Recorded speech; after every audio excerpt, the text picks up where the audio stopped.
So the next one is going to be The Exorcism, man. This is a 2024 horror thriller. In this film, a troubled actor begins to unravel while shooting a horror film. His estranged daughter wonders if he's slipping back into his past addiction or if there's something more sinister at play. This is directed by Joshua John Miller. It stars Russell Crowe, Chloe Bailey, Ryan Simpkins, Sam Worthington, Adam Goldberg, and Adrian Pasdar. And I will say this, man, I usually kind of stay away from this Exorcist kind of stuff, but the premise kind of sucked me in a little bit. You know, it's one of them days. This is probably the only new movie that was coming out this last week or whatever. So, and I had already seen the Bike Riders from the Monday mystery movie. So actually, the Bike Riders was the big film last week, and this one, but pretty much, you know, Russell Crowe plays this down and out actor, man. He seems to have had problems with alcohol and drugs, and this is like a comeback role for him.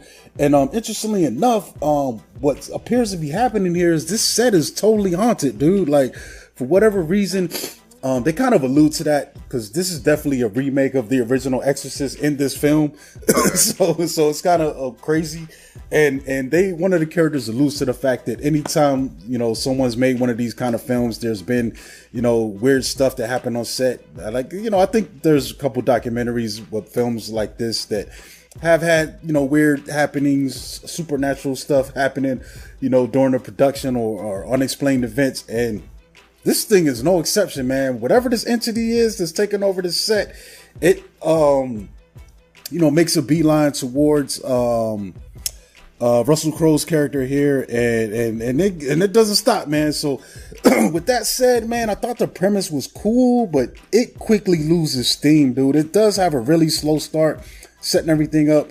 But about 30 minutes into the film, the coolest thing that's ever going to happen in this film happens. It is a really good scene. You know, it's one of these moments where you're like, whoa. And it happens in front of the whole crew, cast and crew. And I always kind of drawn to films that are kind of a film within a film or a film about making a film. I think that could be done really well when done, you know, can be fun when done well. But this one, after that, man, it never reaches that height again. Okay. It's just ass, dude. It's like even the fact like they could have had anyone playing this. I feel like maybe Russell Crowe is just getting the money now, but it's crazy because he's got Gladiator. Nah, is he in Gladiator 2? Oh, he's not in Gladiator 2. Nah, he's not. I thought, no, they ain't bring him back. They ain't bring him back. I thought they were talking about bringing him back. Some shit.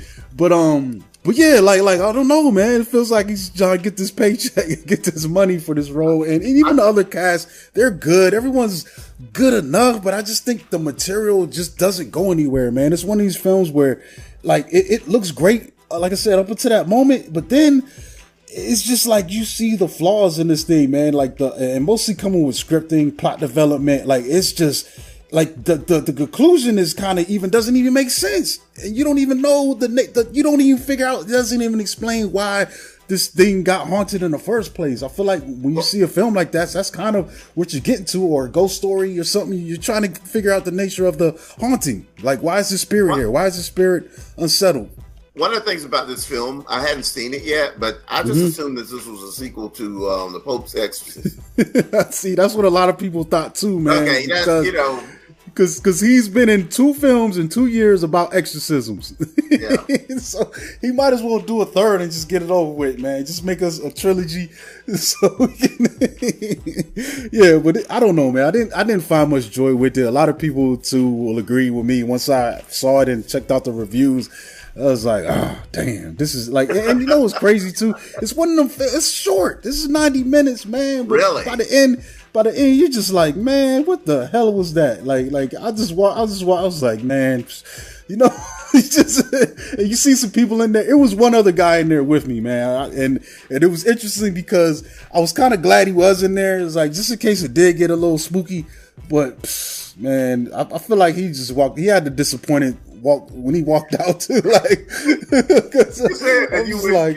of glad I was the second person in there just in case you were in there. Just in case you got a little, but it never got to that, yo. I was just more like, everything was so predictable, man. The jump scares, the weird noises, and you know, it never tapped into what could have made it great, you know, in my opinion. You know, if you got a choice to see this, I would just wait to watch it at home. You're not going to miss anything by seeing it on your TV screen versus the theater. You know, it's not that kind of film, you know.